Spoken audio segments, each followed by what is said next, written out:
Close your eyes. Picture Tahiti of 1891. Swaying palm trees, beautiful flowers, small villages. This is exactly what Paul Gauguin was searching for.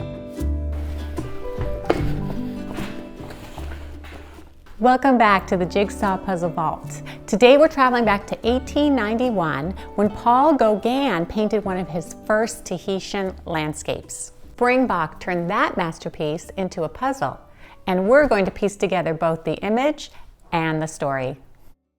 Look at this cover. It is gorgeous. Feels like a dream. You can even see the brush strokes of Gauguin's work. This puzzle has over 500 pieces. The box is in vintage condition.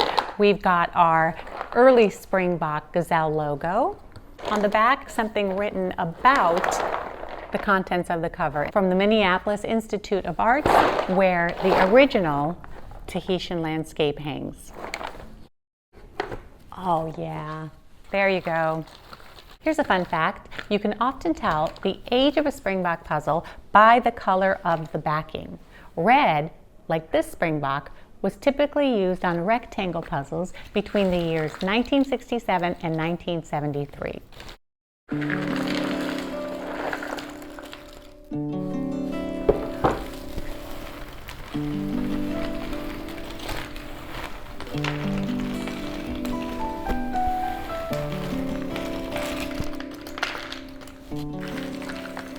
Vintage puzzles often carry a smell that feels nostalgic. It's almost comforting. This was not one of those puzzles. It had been sitting in storage for decades and smelled of must and mildew, but a few weeks of the box and the pieces soaking up some beautiful sunshine did the trick. So in 1891, Paul Gauguin left France for his paradise. Our puzzle, Tahitian Landscape, was one of the first paintings that he made when he arrived. His work focused less on realism and more on feelings and emotions. He used big, bold colors, flowy lines. Now, this is this guy's butt. Gauguin was not interested in realism, therefore this guy's butt is a little flat with a bold color. Paul Gauguin was completely self-taught. He did not even begin until he was 35 years old. He even developed his own style called synthetism, later influenced many other artists and art movements. One more piece to complete the border. The original Tahitian landscape is about 27 inches by 37, so a little bit bigger than our puzzle. It is an oil on canvas as opposed to a lithograph on cardboard. Both beautiful.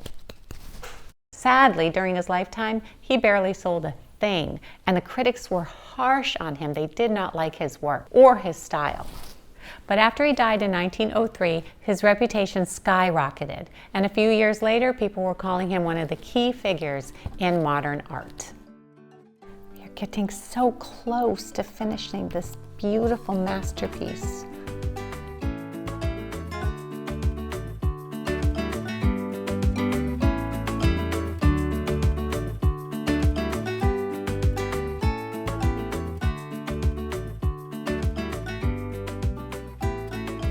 One missing piece.